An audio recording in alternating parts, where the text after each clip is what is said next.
ikate kateni antu andron tu wala sukanku. Maksudnya dia bilang,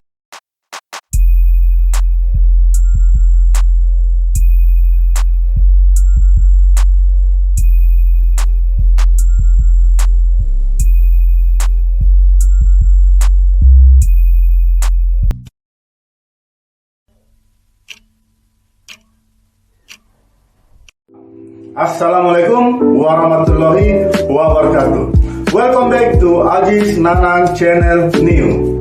Oke, saudara-saudara, karena channel ini dibuat juga untuk menyalurkan atau sebagai wadah untuk berbagai konten-konten atau karya-karya saya. Jadi di video kali ini mungkin agak berbeda juga dengan video-video sebelumnya, yang dimana video kali ini alhamdulillah channel YouTube Ajis Nanang Channel New ini memulai sesuatu yang kemarin sempat saya rencanakan juga, yaitu podcast ya. Alhamdulillah pada kesempatan atau di video kali ini adalah podcast pertama dari channel YouTube Ajis Nanang Channel New ini. Dan alhamdulillah lagi di podcast pertama ini channel ini kedatangan bintang tamu yang juga salah satu penyanyi tersohor atau artis Sulawesi Selatan, khususnya Makassar, yaitu Daeng Rituan Sahu. Oke, jadi sebelum kita ke inti dari video kali ini, izinkan saya untuk berterima kasih banyak kepada Daeng Rituan Sahu yang sudah meluangkan waktunya untuk hadir pada konten di channel YouTube Ajis Nanang Channel New ini. Saya pribadi sangat bangga atas kehadiran beliau di channel YouTube saya yang baru ini ya, saudara-saudara. Semoga video ini bisa menularkan juga hal-hal yang inspiratif, bermanfaat, menghibur, intinya hal-hal yang positif ya. Amin, amin ya rabbal alamin. Oke, jadi tanpa tunggu lama-lama, langsung saja kita kepada inti dari video kali ini, yaitu podcast pertama dari channel ini di rumah bintang tamu, yaitu Daeng Rituan Sahu. Dan seperti inilah podcastnya. Jadi sekarang saya sudah berada bersama dengan Daeng Rituan Sahu dan juga teman saya, siapa? ya paling cantik Perkenalkan, nama saya Andi Ahmad Sulhan, biasa dipanggil Zul. Ya, oke.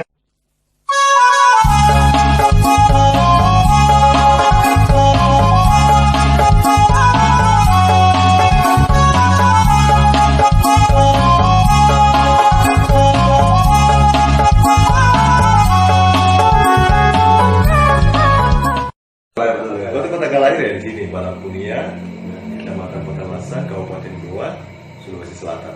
Oh, berarti asli Makassar banget ya? Asli Makassar banget. Makassar Makassar. sekali. Asli Makassar. Untuk tanggal dan bulan. Oh tanggal. Ya, Saya kalau memang tidak sebut tadi, gue bilang pasti menyusul ke pertanyaan.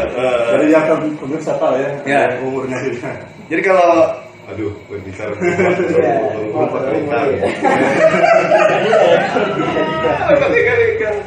ya, jadi umur itu bulan depan, nanti tanggal 24 bulan Juli.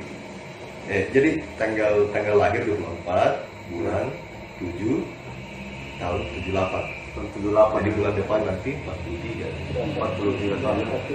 Tapi tidak kelihatan ya. Iya, kelihatan 43 ini 43 masih dikurang 32. Ya, 34 lah di mana? 34. Masih kita dikurang kalau kita. dia Masih muda ya. Ini. Amin, amin, amin. mungkin karena kebaikan hatinya nggak tahu Alhamdulillah. sama orang gitu.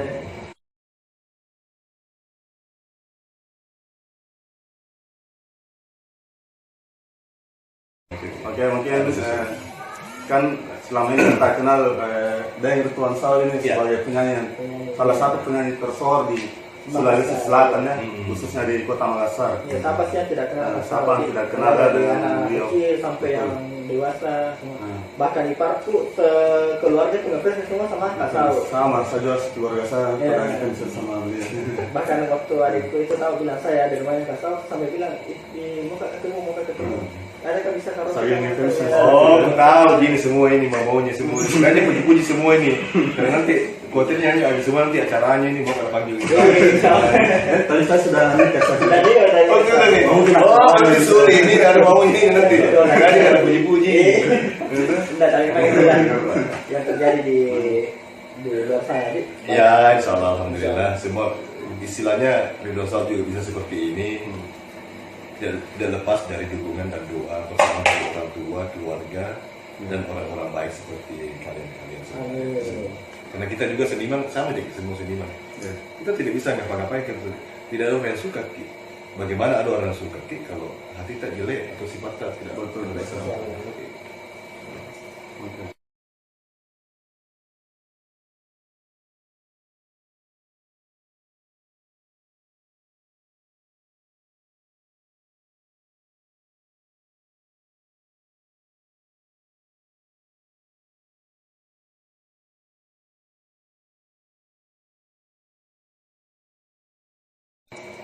Oke, begitu. Mungkin ini ya, kita lanjut ke apa? Pertanyaan ya, yaitu terkait asal mulanya bisa menjadi penyanyi. Gitu ya. Awal karirnya. Awal dari nol dasar sekali ini atau gimana? Pokoknya dari awal Dari membentuk. Dari awal membentuk. Jadi tadi Saya ketahuan nih awal. Panjang ini ceritanya kalau dari awal. Bahasanya harus panjang kan. Iya. Jadi ya. Jadi Ridwan Saul itu sebenarnya dari awal kecil bisa nyanyi otodidak. Tidak ada latihan sama sekali. Tidak ada yang latih. Orang tua juga berisiknya. Berapa kali kita tanya orang tua aku, Mak, Pak, siapa itu yang adakah yang seniman ini? Apakah kita atau dari nenekku, dari nenek orang tua atau mana atau orang tua atau apa? Tidak ada. Nah. Tiba-tiba kau itu jadi seniman begitu. Iya. Oh, tahu ini jadi otodidak. Jadi otodidak. Dari kecil itu sejak SD sering memang menyanyi. Setiap ada acara-acara di sekolah SD itu, Ya. SD Balangpunia itu namanya itu hari. SDI Balangpunia. Setiap ada acara nyanyi, oh saya tuh paling cepat nyanyi. Oh saya nyanyi, oh gembira sekali kak awalnya. Nyanyi semua orang. Oh nyanyi, saya paling dulu. Pokoknya saya paling dulu menangis kalau tidak kasih nyanyi kan. Kan biasa begitu. Itu waktu pelajaran dulu itu kalau misalnya acara nyanyi, itu terbatas waktuan. Kadang setengah jam atau 1 jam.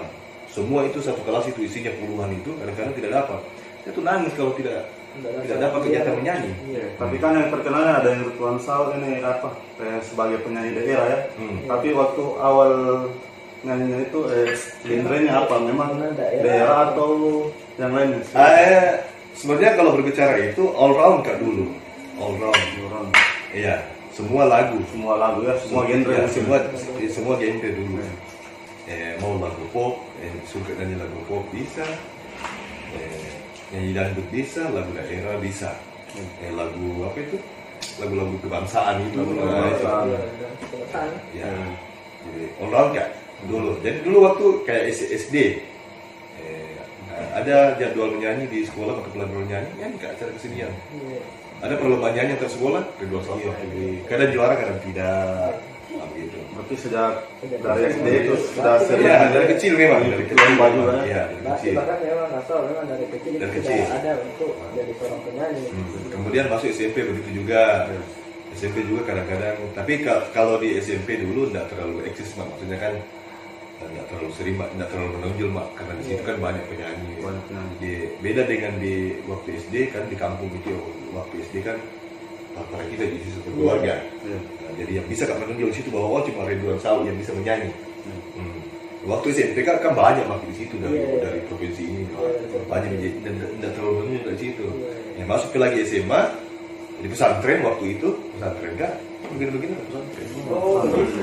Baru saya mau tanya, oh, ternyata kata orang pesantren. Pesantren. Pasti juga orang-orang pasti yang pemirsa baru tahu aja ternyata kata ini mantan anak pesantren. Nah, pesantren. Nah, di pesantren kayak itu sebenarnya aturannya kan di pesantren orang belajar agama fokus. Ya. Iya. Orang harus belajar ayat, hadis, menghafal ayat. Ini tidak. Jujur saja ya, jujur mas saja ini. Untuk pesantren dulu kumbal. Saya ini barangkali siswanya pesantren yang paling kumbal. Oh, Paling nakal ya. Paling nakal. paling pasti nakal dalam artian nakal yang kayak Yang Ya, wajar lah kalau bolos. ya, seperti itu. Disuruh nakal dalam artinya iya bolos, tidak masuk sekolah, merokok. Disuruh menghafal hadis, bukannya menghafal hadis, malah menghafal lagu. Menghafal lagu. Ya kan?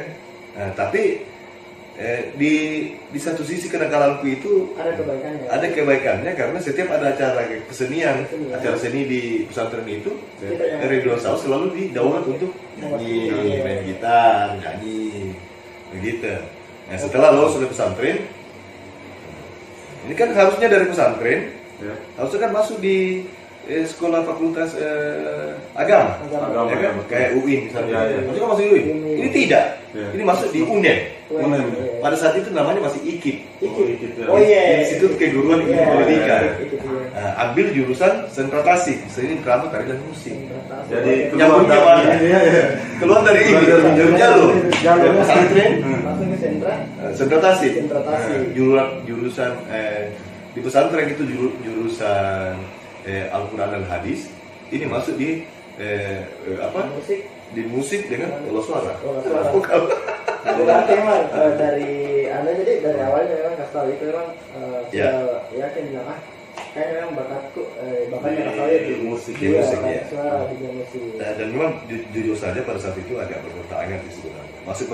Masuk di pesantren itu sebenarnya kan arahan dari saudara orang tua. Iya kan? Arahan dari saudara orang tua.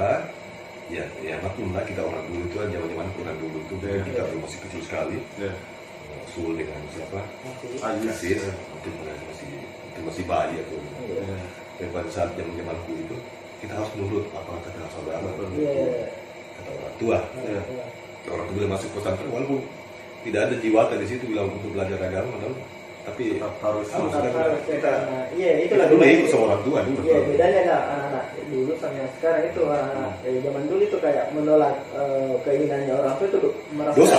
sekali. Wala. Dosa besar sekali. Jadi Dosa. saking takutnya orang-orang dulu itu dengan dosa ya ikut apa Terus kata selalu orang nurut. tua. Iya. Iya. Betul. Begitu orang Betul. dulu.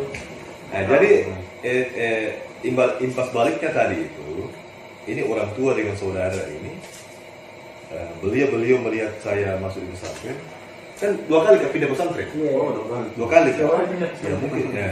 Pertama itu pertama kak masuk itu di perguruan Islam Syekh Yusuf Madrasah Aliyah Syekh Yusuf 2 di belakangnya Balak Lumpur. Di belakang Balak Lumpur. Di situ kelas 1 sampai kelas 2. Itu tadi akal kumbal apa Favorit ya. iya itu tadi. Akhirnya pindah ke kelas 2 pindah ke pesantren Gupi Samata. Pesantren Gupi Samata dekatnya UI. Iya. Iya. Dan sampai lulus. Di sana mak lulus.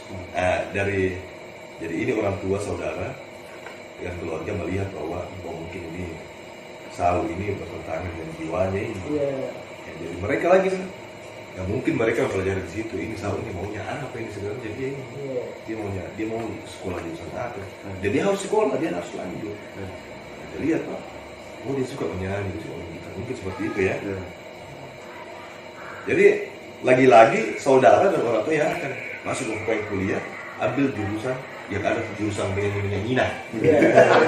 Jadi yang sesuai dengan Yang ada menyanyi nah, yang ada yang gitar-gitar nah. sesuai dengan jiwa ada ya. Ya sudah ini jarak kamu masuk mas dua. Pada saat itu dikit.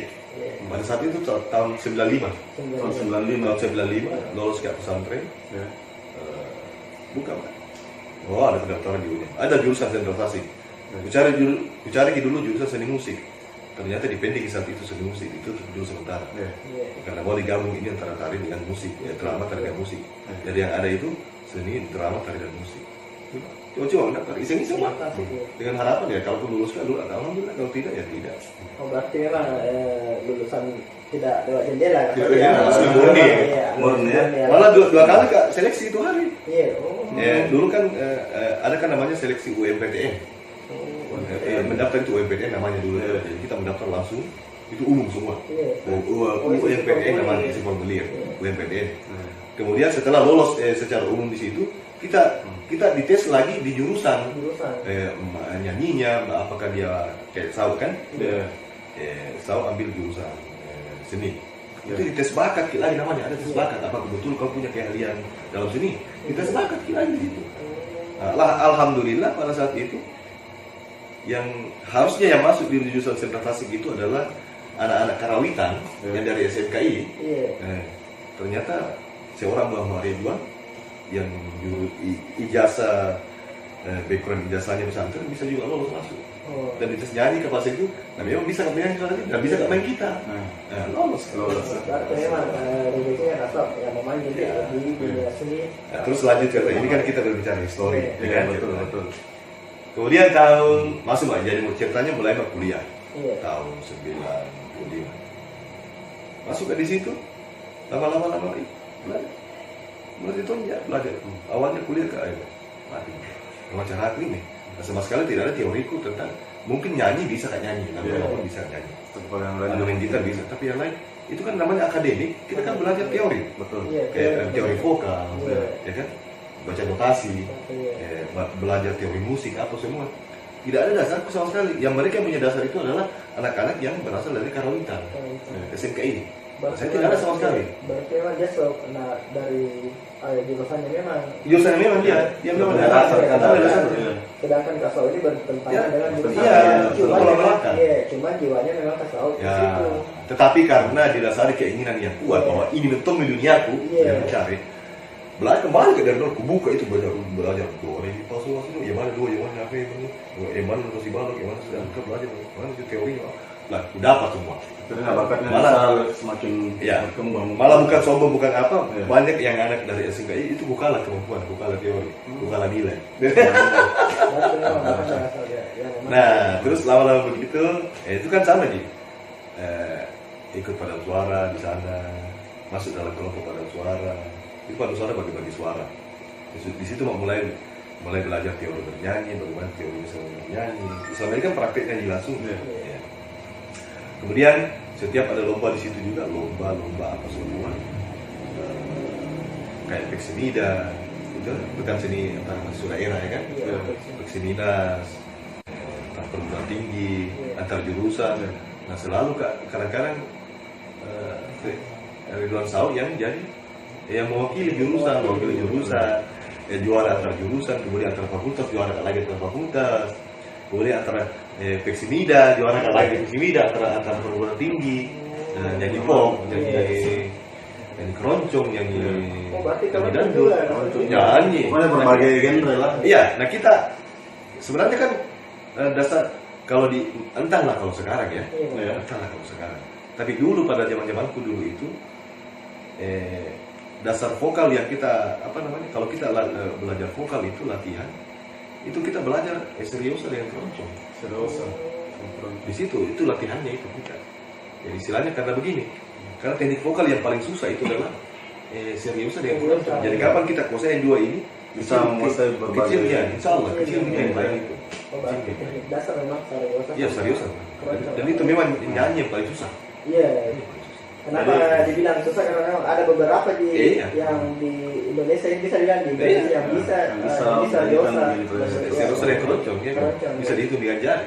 Sedangkan untuk pop dan genre yang lain kan banyak. Banyak ya. Berarti memang keroncong itu master. Oke, jadi lanjut dari situ, historinya lagi. Belum biasa, tapi memang belum terbayang, belum ada bayangan bahwa akan menjadi seperti ini sekarang.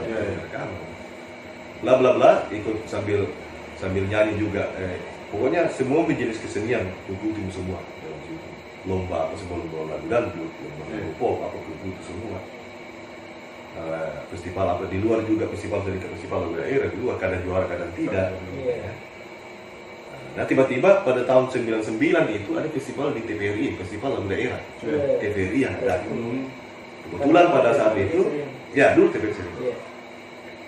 Kebetulan pada saat itu jurinya adalah salah seorang legend lagu daerah Makassar, Acil Rici Dalaba dengan Imam Tompo, Liwa.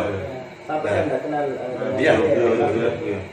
Jadi pada saat penyisihan itu hari dari beberapa puluh peserta itu atau mungkin ratusan peserta itu, Iwan Tompo yang jadi juri. Nah, maka loloslah, termasuk saya lolos masuk ke semifinal. Nah semifinal itu Acil Rici yang jadi juri. Acil Rici jadi juri sama. Nah, akhirnya sampai masuk final. Pendek cerita di festival itu, saya masuk finalis, dan saya cuma dapat juara harapan 1, nomor 4. Nah, tapi tanpa tidak terduga dan di luar bayangan juga, pada saat selesai lomba penerapan hadiah bla bla bla segala macam, ini Acil Rici orang TVRI datang panggil ke panitianya. Terus iya siapa kenapa dipanggil ke sama Acil Rici? Kenapa? Datang di situ lakuin kan itu. Berarti inilah awal ini mungkin masuk di sini. Di sini nih awal mulanya profesional ini. Profesional ya. Tahun 99. Dipanggil sama Acil Rici. Ketemu kan? Iya deh begitu. Lolos kan? Sini kok jauh sini. Masuk sini. Di mana tinggal ya di sana. Dia tanya apa orang tua gitu bla bla. Intinya dia bilang itu hari jangan kecewa lah, jangan kecewa ke juara 4. Walaupun kau juara 4 dari 12 peserta tadi itu cuma kau yang kuanggap bisa masuk industri dunia rekaman sebagai pelanjutku. Berarti situ. Legend sendiri iya. ke yang legend sekarang nih. Iya.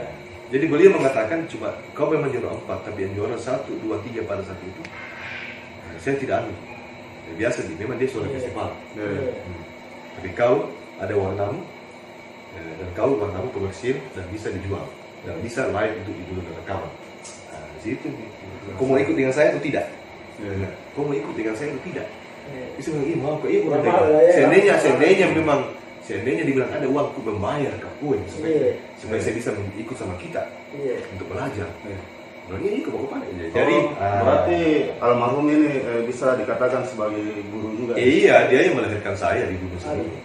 Dia melahirkan saya di dunia industri permusikan, rekaman lagu daerah. Jadi ya almarhum yang memang bakatnya bahwa Kak Saul ini lah memang the next legend untuk Makassar. Iya. Penyanyi daerah. Beliau sudah mengamalkan itu. Iya. Dan ya seperti inilah kira-kira. Jadi mulai 99 itu dibilang jadi tanya Mbak, ya, kapan Pak saya tunggu. Habis ini saya pulang dulu ke Jakarta. Pada saat itu beliau di Jakarta kan di Jakarta. Tapi kan keluarganya Mbak di sini. Banyak di Makassar. Dia pulang, dia tunggu Mbak. Besok saya pulang dulu ke Jakarta. Nanti datang lagi. Nanti belum mau teleponmu. Baru telepon. Tapi saat itu kan tidak ada teleponku. Dari HP. Dari HP-ku. Dia bilang ini. Telepon rumah kan? Iya, telepon rumah. Bilang ini minta maaf kan ini tidak ada pun HP-ku, tidak ada teleponku, telepon rumahku tidak ada juga. Dia bilang ini. Oh gimana nih? Oh begini Pale. Saya kasih pokok Pale. Jadi itu hari dia kasih kan nomor telepon rumahnya adiknya. Yang dia datangi kalau dia di Makassar. Nah jadi dia bilang minggu depan atau 2 minggu yang akan datang telepon ke nomor ini, telepon rumah ini. Siapa tahu ada Mas. Pokoknya itu pesan saja. Oh iya. Betul. 1 minggu telepon. Oh belum datang. Belum datang. Belum keluar lagi. Tapi ada nih dia kan. Kutunggu kan langsung dia bilang tunggu. Di situ mulai nih jalan di situ mulai. Ya gimana? Jadi pendek cerita ini perjalananku dengan beliau pahit manisnya kehidupan.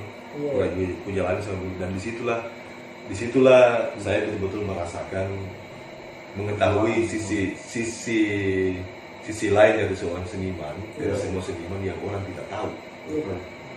Bahkan selama ini masyarakat, image masyarakat itu berpikirnya bahwa seniman ini kayak misalnya dia bilang selalu wow, dia bilang selalu wow, semua orang sih berpikir Iwan Tompo wow, Acil Rici wow. Tapi 6 tahun kebersamaanku dengan Acil Rici, saya benar-benar tahu oh ternyata seniman seperti ini kehidupannya.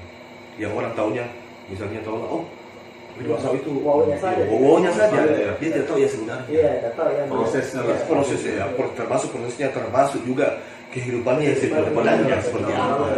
Orang kan berpikir itu kalau entertain itu ya wow. Ya, selalu wow, ya kan? Iya. Selalu enak-enak lah ya pikiran ini. Selalu bahwa penyanyi itu hebat, Ya, betul. begitu. Padahal tidak seperti itu. Iya.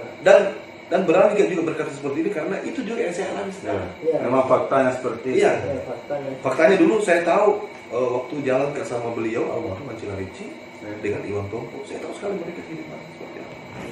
Kekeluargaan apa semua, latar belakang kehidupan, bagaimana suasana keluargaan, keadaan ekonominya kita tahu. Iya.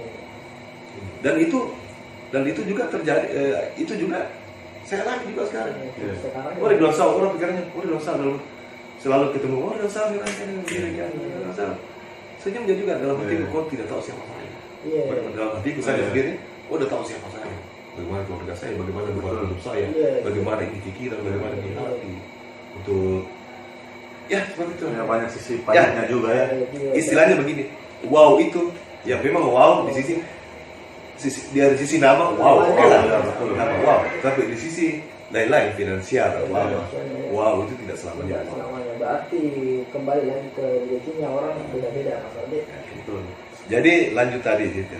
Jadi bla bla bla bla beliau setelah 6 tahun kebersamaan tahun 2006 Ya. beliau sempat bilang, saatnya di kamar kamu. Itu tahun berapa itu? 2006 2005 2005 ya. 2000 akhir 2005 saatnya di kamar kamu. Nah, jadi beliau pada saat itu sempat tapi pada saat itu masih jadi rekaman pada saat itu dikasih rekaman ke satu album. Iya. Ada itu dulu lagunya. Oh Mali. Sempat ini juga ya, viral juga ya dulu ya. Nah itu sebenarnya itu rekamanku yang pertama paling pertama. Oh, itu lagu pertama itu yang dinyanyikan di apa? Saat memasuki dunia terus. Iya, terus rekaman tahun 2005 akhir 2000. Kalau bukan lupa Kak, kalau bukan 2005 2006 salah satunya itu. Antara itu. Nah, tapi pada saat itu belum sempat dicetak anunya karena itu tadi keterbatasan dana. Iya. Jadi pada saat itu kita cuma sempat cetak 1000 keping kaset tape. Tape Iya, kita. iya. Masih yang kontak ya. Tahu di radio itu. Di Ya. radio tape. Iya. Dicetak 1000 keping. Ya. Padahal masih ada yang mau, masih banyak cari kasetnya masih ada yang mau. Ya.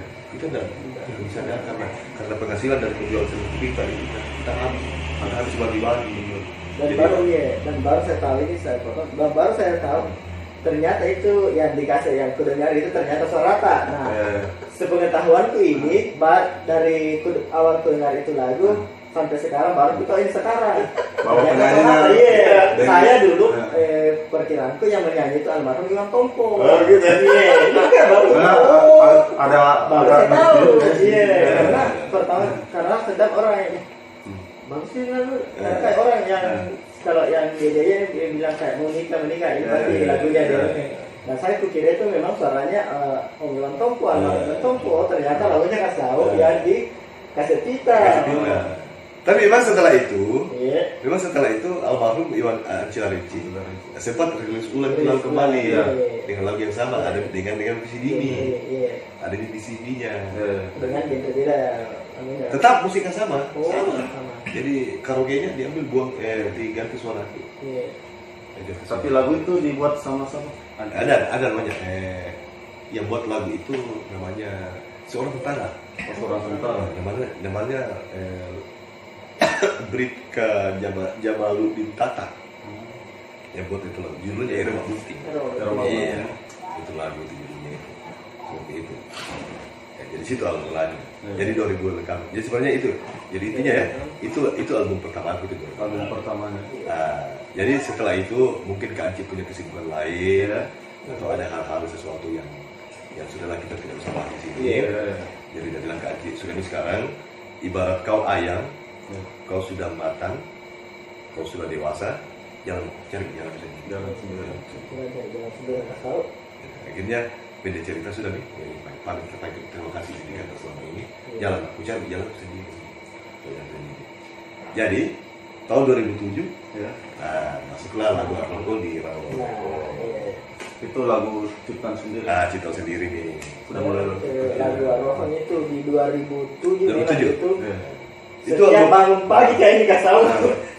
Sumpah ini dari Allah ini. Nah. Setiap bangun pagi kak tetangga sebelah kiri kan Iya. atas bawah itu semua kayu Di mana-mana. Iya, Selesai ada sih nggak rokok karena contohnya mah di sini ya karena di sampai saya tuh nggak punya kaset karena soal itu hari karena saya itu harinya nggak punya CD itu Tapi apa lagu? tapi apa lagunya gara-gara apa Kiri kanan, iya kiri kiri kanan. kanan atas bawah Atas bawah. belakang malah juga itu di mana-mana gitu. juga. Habis lagi nggak putar lagi 17 Agustus 17 Itu lagi. Agustus itu Itu lagi lagi. ya Tapi memang jadi itu wah naik sekali jadi memang saking meledaknya album itu sampai-sampai orang tanggapannya orang bahwa itu di album pertamaku. Itu Iya, pertama ya. iya. Saking meledaknya, Iya. akhirnya lagu yang tadi itu Iya. yang penting itu tenggelam. Tenggelam. Iya. Padahal itu album ya, jadi La Rocco itu sebenarnya album kedua. Iya. Memang album pertamaku dari album baru. ya memang karena saya juga anggapannya itu di dua saya ada penyanyi baru Iya. penyanyi baru dan langsung tengah sekali begitu sampai apa nih orang dulu bilang kayak anak-anak muda itu kayak tidak gengsi lah untuk menyanyi Iya. lagu daerah Lagu dan daerah. tidak mau tapi saking boomingnya viralnya ini lagi sekarang tuh Iya, saking viral. viralnya itu lagu orang sampai main gitar menyanyi soalnya kayak lagu kontonya mainan lagu mainan dan sampai sekarang itu jadi the best lagunya Kasa itu yang kontonya Insya Allah, La Rocco, Jejak Anaknya, Mohammed, Ali Babatia bilang, Iya. Ikat Tenianku, Dalam Konakku, pokoknya Tiada Sama semua iya. Pinduan. Pokoknya itu Mungkin semua lagu. album pokoknya itu semua lagunya kayak the best semua lah Iya, itu semua. Dan jadi 9 lagu dalam album itu, alhamdulillah jalan Iya, semua. jalan semua. Jalan dikenal semua di dikenal masyarakat. semua itu dalam semua lagu itu Dan itu semua ciptaan sendiri atau apa yang? Ali Muhammad kayak bilang bukan, Iya. sama Jamin Talika. Oh, berarti ada beberapa Ada juga 2 lagu. ciptaan ini ya. Jadi 7 lagu. Lainnya. Ya. Jadi Ali Muhammad kayak bilang itu lagu lawas. Iya. Ya, Ali Muhammad kayak bilang ini yang pertama populerkan itu Acela Ricci yang lalu. Bu. Antara emang Ya, Ali Muhammad kayak bilang. Yang pertama Oh, nyanyikan yang itu Ali Muhammad kayak bilang. Bukan. Oh, yang nyanyikan. Ya, tapi beliau nyanyikan. Iya. Tapi karyanya baru Bimanjia. Bimanjia. Itu Ali Muhammad kayak bilang. Yang pertama nyanyikan sebenarnya Acela Ricci. tapi dikenal Di Libel Record. Iya. Ya dikenalnya lagu itu yang boomingnya lagu tapi Iya, harga saus iya. alhamdulillah. Tapi memang lagu itu kan sempat booming juga pada zamannya. Iya. Waktu beliau Acela Ricci Iya. nyanyi lagu itu. Tapi Kan kan sempat mengunjungi. kan lama sekali nih. Iya. Mungkin kita masih kecil makanya nah. Iya, lagu itu direkam sama Kak Anci kan tahun 92 kalau nggak salah. Oh, berarti masih baik kan Tahun 92 93. Iya. Itu lagu itu. Nah, baru dikuris ulang kembali tahun 2007 itu. 2007 Nah, jadi 15 tahun iya, jadi memang sempat hilang lagu itu. Tapi booming pada saat zamannya juga. Dan pas dinyanyikan kembali alhamdulillah booming Booming lagi lagi, Viral booming 2 kali viral lagi. Begitu ceritanya. Nah, jadi perjalanan kita jadi secara nyanyi secara hobi ya itu tadi Iya. mulai kecil ke SD, SMP, SMA masuk kuliah. Nah, masuk kuliah belajar teorinya. Iya. Selama ini kan prakteknya terus ini belajar teorinya. Lo ikut lomba kiri kanan, kadang-kadang tidak. Nah, secara nyanyi secara profesional tahun 2006 ke Sempat Acela Ricci. berarti di sini pesannya gak salah jadi apapun kalau memang mau jadi seorang penyanyi ya kejarlah kalau memang yakinkan diri tak bilang oh saya bisa jadi penyanyi jadi kejar terus jangan setengah-setengah begitu kejar terus Kejar, karena semua kan teorinya kan begini. Iya. Teorinya adalah niat, Iya. doa, dan ikhtiar, Iya. ya kan? Dan ada lagi yang terselubung sebenarnya. Iya. Ada lagi yang terselubung. Ada menonton itu sesuatu yang kalau kita niatkan besar menonton hati ya. Iya. Iya. Jadi kan ada tanda seperti Ada itu. tanda bilang, oh mau begini, pasti bisa kan? Ada menonton bisa dalam hati, ayo kok bisa kok. Walaupun secara logika tidak masuk akal, betul, ya kan? Secara logika tidak masuk akal. Tetapi ada tuh kayak bisikan dalam hati, kayak bisikan malaikat bilang, ayo kok bisa kok. Besar hati ya. Berarti itu panggilan itu ya tadi. Jadi itulah dari tadi itu kisah singkat dari awal karirnya Kak Saul sampai sekarang itu. Iya. Jadi Ya. Tapi selama Daeng berkarir di dunia permusikan daerah profesional ini, Ya. saya ingat Daeng sudah berapa lagu yang diciptakan ini sampai selama ini? Itu pastinya Kalau itu pastinya agak lupa kasih Iya, nanti kurang lebihnya yang berapa? kurang lebih 5 kan album kan 5, 6 ya. 6 album. Kompilasi 4, kompilasi 3. Kompilasi 3. Iya 4 sama yang terakhir ini sama Nanti kompilasi yang itu yang untuk iya mengenang Angelina Cil 4 kompilasi. Kemudian ditambah lagi dengan lagu-lagu yang kutulis, kemudian kasih teman-teman nyanyi kayak Tosaro, Dili dan Iya. Astara itu dan film lain. Dia Nikawati juga ada sama. ada yang dua satu Iya, ada. 100-an lebih lah. Kurang lebih 100. Wow, luar biasa. 100 lagu 100 lagu sampai sekarang. Nah, kita saja ini satu lagu nggak tahu Betul. belum ada gitu kan. Tapi luar biasa nih. Dan lebih luar biasanya banyak lagu ciptaan Dani yang ini meledak juga ya pada zamannya. Iya, dan 90% di albumnya itu memang ciptaannya semua Iya. kata dia. Tapi memang luar biasa dia. Jadi ini jujur saja ini otak ini, ibarat HP atau laptop ini perlu di restart sebenarnya. Iya, iya, iya. Apapun itu tadi. Iya mudah-mudahan tidak full jadi memori ya. Karena kadang-kadang untuk sekarang ini mau berkarya bikin lagu kadang-kadang penat, kadang-kadang. Iya. Dan Jadi kayaknya memang untuk refresh. Iya, Refresh, betul. iya. betul memang ada. Bayangkan begitu ya. Dari tahun 2007 itu berkarya sampai sekarang. Iya. Menulis lagu sudah ada 100-an judul lagu lebih. Luar biasa. Luar biasa. Luar biasa. Dan kayaknya memang ibarat itu tadi bilang kayak bilang seandainya HP ini mau kan di restore ini Iya, supaya iya. dibuang itu Iya. di upgrade Iya. supaya dibuang itu memori-memori yang tidak penting ya. Iya. Seperti itu. Tapi dari lagu yang sudah diciptakan ada yang paling berkesan dari lagu-lagu tersebut. Iya, kalau Minimal 3 lah disebutkan. iya berkesan itu kan banyak. Ada Banyak. beberapa juga. Lagu berapa? Termasuk lagu Roko, karena aku anggap lagu itu yang betul-betul lagu pertama yang mengangkat nama Iya. Sau kan. Termasuk tadi Erma Mundi juga, Erma Mundi, ya, ya. rekaman pertama aku, ya kan kenangan Iya. terindah. Iya. Yang pertama itu lah kenangan terindah. Cuman anunya tanpa video klip, Iya, tapi iya, iya, jadi iya. orang nggak tahu bilang yang menyanyi ternyata kasih tahu Iya. orang yang sebagian besar termasuk saya ini Iya. bilang itu yang menyanyi almarhum Iwan Tongko, Ya. Iya. Ini seperti itu. Jadi Erma Gunting, album rekaman pertama, kenangan yang tak terlupakan. Iya. Ya kan? Kemudian lagu Roko, lagu pertama sekali yang mengangkat nama seorang Sau. Kemudian lagu berkesan itu apa lagi? Ya, yang bercerita tentang orang tua, ikat temi antu. Itu Seandainya saking mulianya itu namanya orang tua, seandainya ada Tuhan di selain Allah, maka Tuhan kedua adalah orang tua. orang tua jadi Itu nih, makanya aku anggap itu lagu sakral. sakral. Dan memang sakral dan sangat berkesan. Dan memang lagu itu jarang sekali aku angkat di kalau lagi manggung. Iya. Karena lagu itu kalau baru aku angkat kalau memang permintaan khusus dari penonton atau dari tuan rumah. Karena berpikir keras kan kalau saya mau nyanyi sendiri lagu itu, tetap ada yang minta berpikir keras karena lagu itu kalau mau dinyanyikan butuh kekuatan fisik dan mental. Iya. Ya. Tapi nanti suasana akhirnya langsung berubah Iya. jadi sana. Aneh. Coba Dan bisa nggak nyanyikan lagunya? Oh, lagu itu ya? Kata itu? Iya, iya. Ya, bisa sedikit. Tapi sedikit lah. Iya, iya.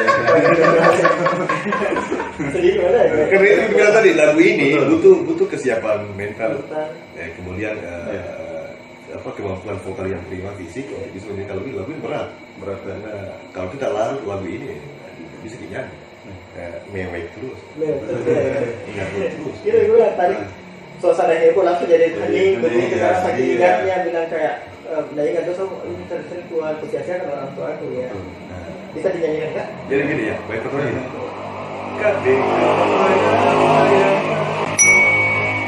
Bati tengah irinake silino ajari doe sayang talagan nak rikingana.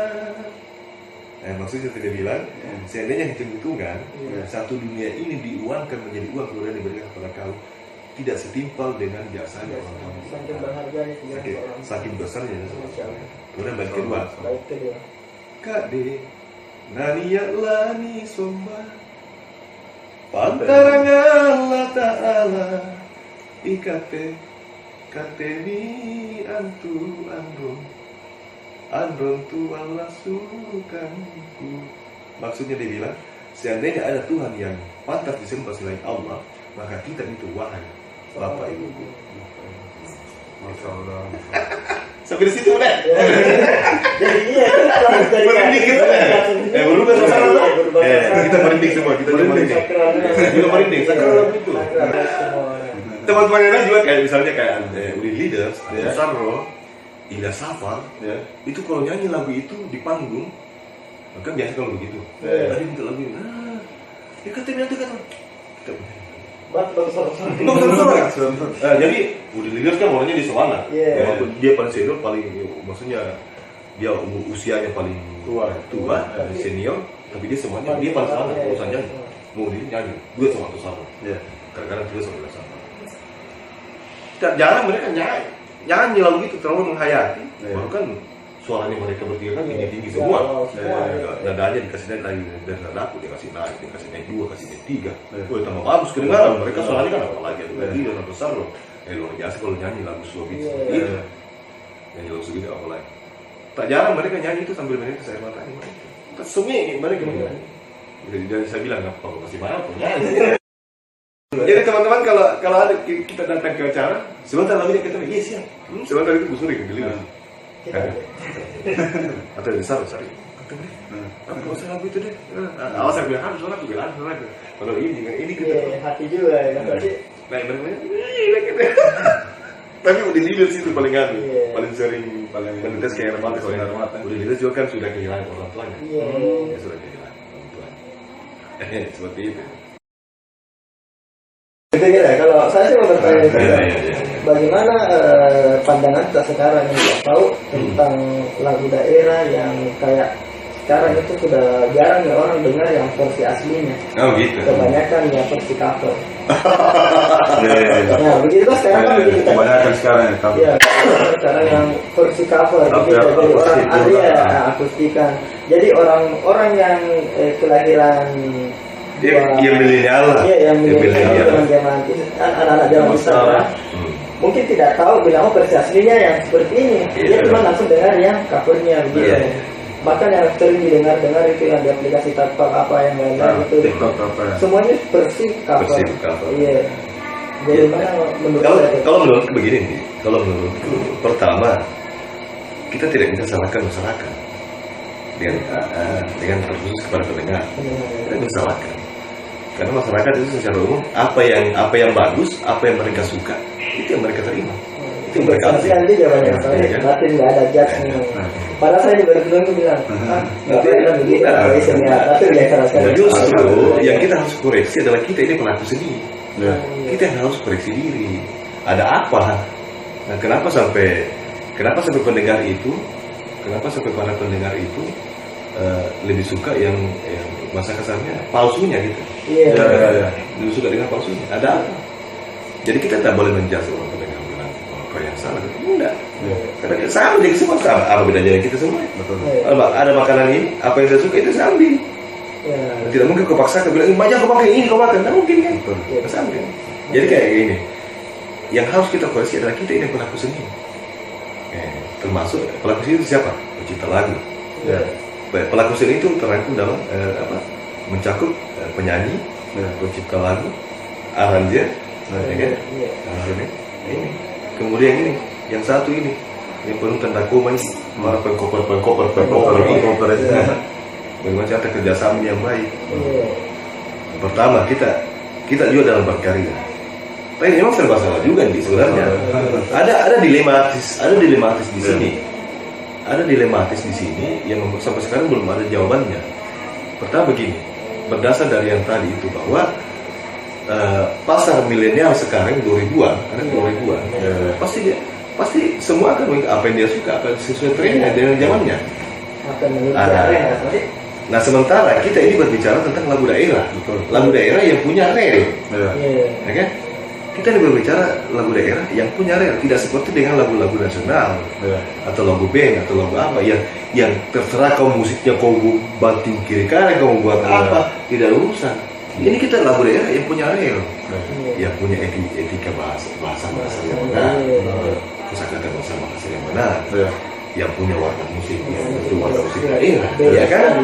Nah Di mana dilematisnya? Nah ini tadi pintar-pintarnya kita nih harus ini pencipta lagu dengan penyanyi dengan aransemen, mengaransemen, menjamun, menyatukan semua karya kita ini menjadi satu supaya orang pendengar suka tanpa mengurangi nilai karya seni sebagai lagu daerah, menghilangkan coraknya sebagai lagu daerah. Nah di sini dilematisnya.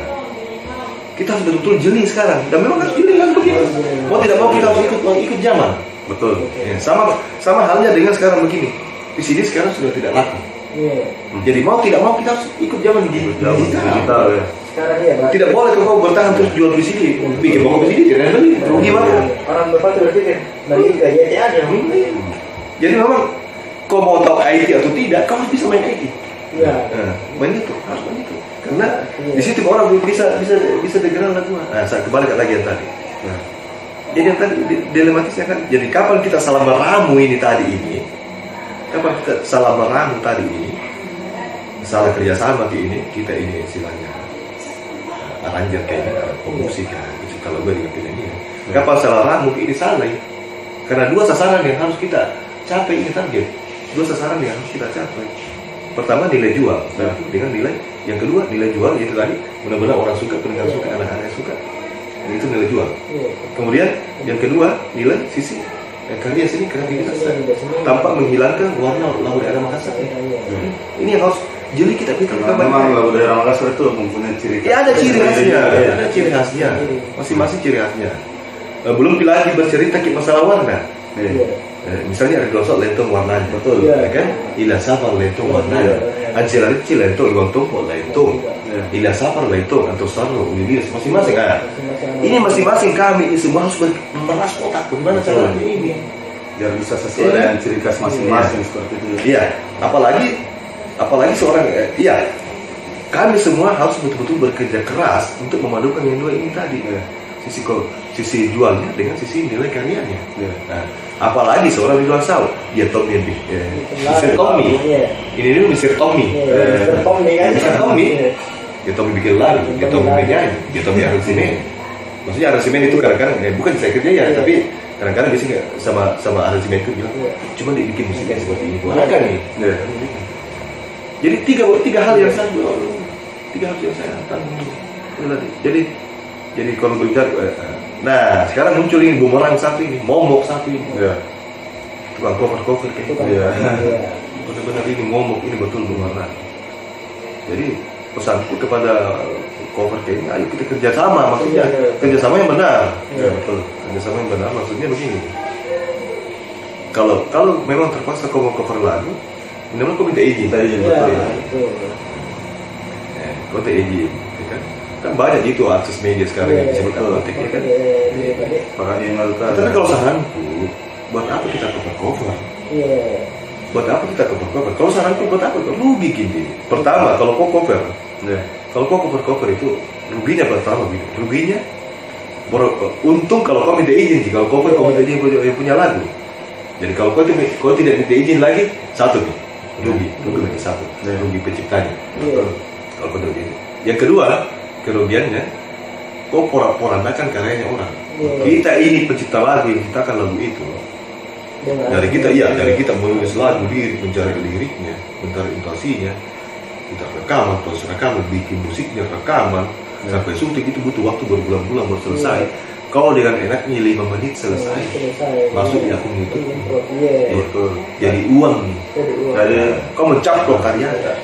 Jadi kayak seperti tidak menghargai lah ya. Kita bekerja berpikir dari awal. Oh, tema apa ini yang harus aku angkat lagi? Oh, dapat dari tema, tulis lagi liriknya, ceritanya begini.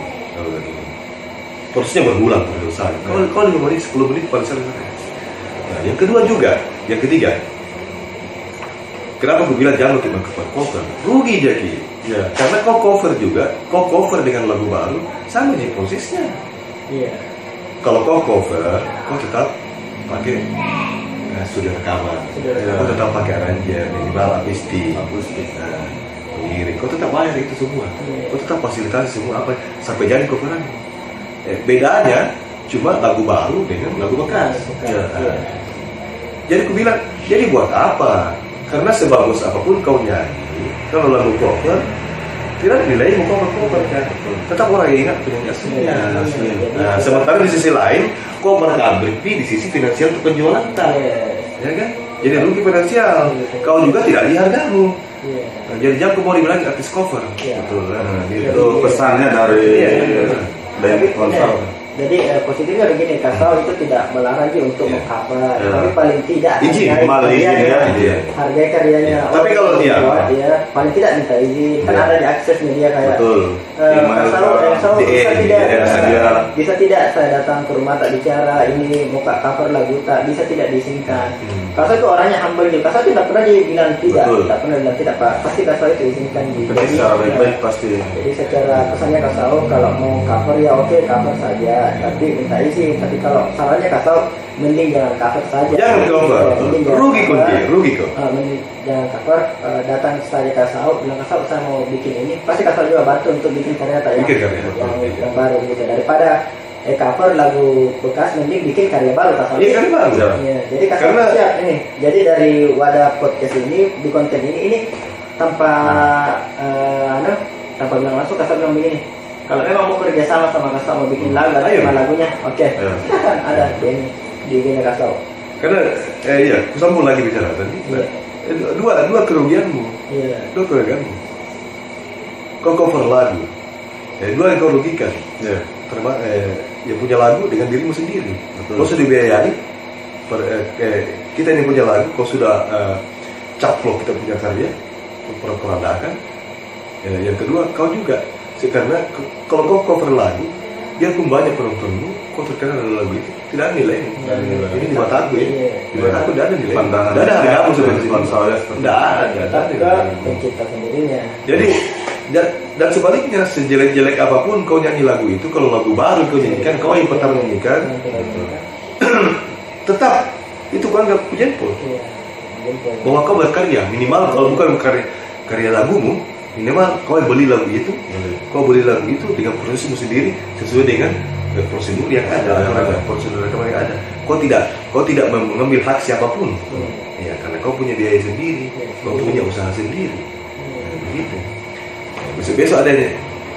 Dan siapa tahu dan lagu itu meledak juga. Nah, lagu baru meledak. Kau yang punya. Itu jadi apa itu? Jadi cover lagu. Kau biayai juga. Lagu baru, kau biayai juga. Beli lagu baru. Kalau tidak ada uang, kalau Pain tidak ada uang untuk beli lagu baru, sini aku bicara juga baik. Aku kasih ke Gorra lagi, Gorra terus. Jadi Gorra. ini Kasau sendiri bilangnya. Demi kebaikan kita semua. Sudah bilang kalau ada anunya dibikinkan lagu sama Kasau lagi, dikasih Gorra lagi sama Kasau, terus di belakangnya lagi ada Kasau yang super apa lagi. Jadi melalui ini surat terbuka ini dari Kasau. Ya. Kalau ada yang mau Main serius, berkarya di dunia musik dan merasa mau jadi orang baru di musik daerah, nih Kasau sudah bilang kasih Gorra, maka Kasih Gorra support tuh, lagi ya. dari belakangnya Iya. Kasau. Jadi ayo berkarya, jangan mengcover. Iya, betul. demi kebaikan kita semua, demi kebaikan Anda dan demi kebaikan kita yang punya lagu ya, jangan cover. Dan intinya demi kelestarian, karena ini kan intinya dari pertanyaan bagaimana ini, bagaimana lagu daerah kita di zaman sekarang ini, kan itu jawabannya tadi. Jadi itu tadi demi kelestarian lagu, karena kita harus kerjasama ini semua. Kita harus kerjasama, karena memang sekarang tidak bisa dipungkiri. Semakin zaman semakin lama semakin canggih juga, semakin canggih persaingan, semakin tinggi persaingan, dan semakin tinggi juga tingkat kong. Ya makanya itu bilang kalau memang di sini ada yang tidak tulus niatnya, hancur gitu. Selesai kita punya ini adat budaya, khususnya lagu daerah. Kalau ada yang salah pikirannya di sini, sebenarnya penciptaannya kan, tukang koper tidak berhenti, tukang bajak atau apa ya, kan selesai kita habis. Nah kita lagi suku lainnya. Iya. Siapa yang mau melestarikan seni budaya lagu daerah kalau bukan kita? Kalau bukan kita. Kasau.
pengalaman dengan Tuan Sau menjadi juri ya, yang dimana beliau sempat paparkan namun tidak tersimpan dan tidak muncul pada podcast tadi, yaitu terkait pengalaman beliau menjadi juri.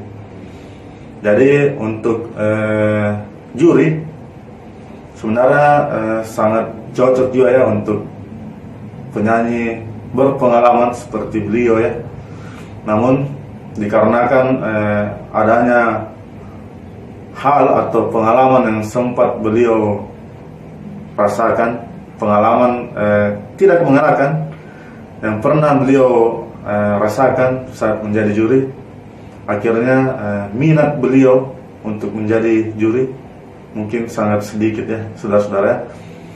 Sebut saja pengalaman tidak mengenakannya itu, salah satunya adalah adanya sogok menyogok dalam sebuah perlombaan nyanyi yang pernah beliau ikuti ya, yang dimana katanya beliau pernah didatangi oleh berbagai pihak dari kontestan ajang perlombaan yang Daeng Tuan Sau ikuti, dan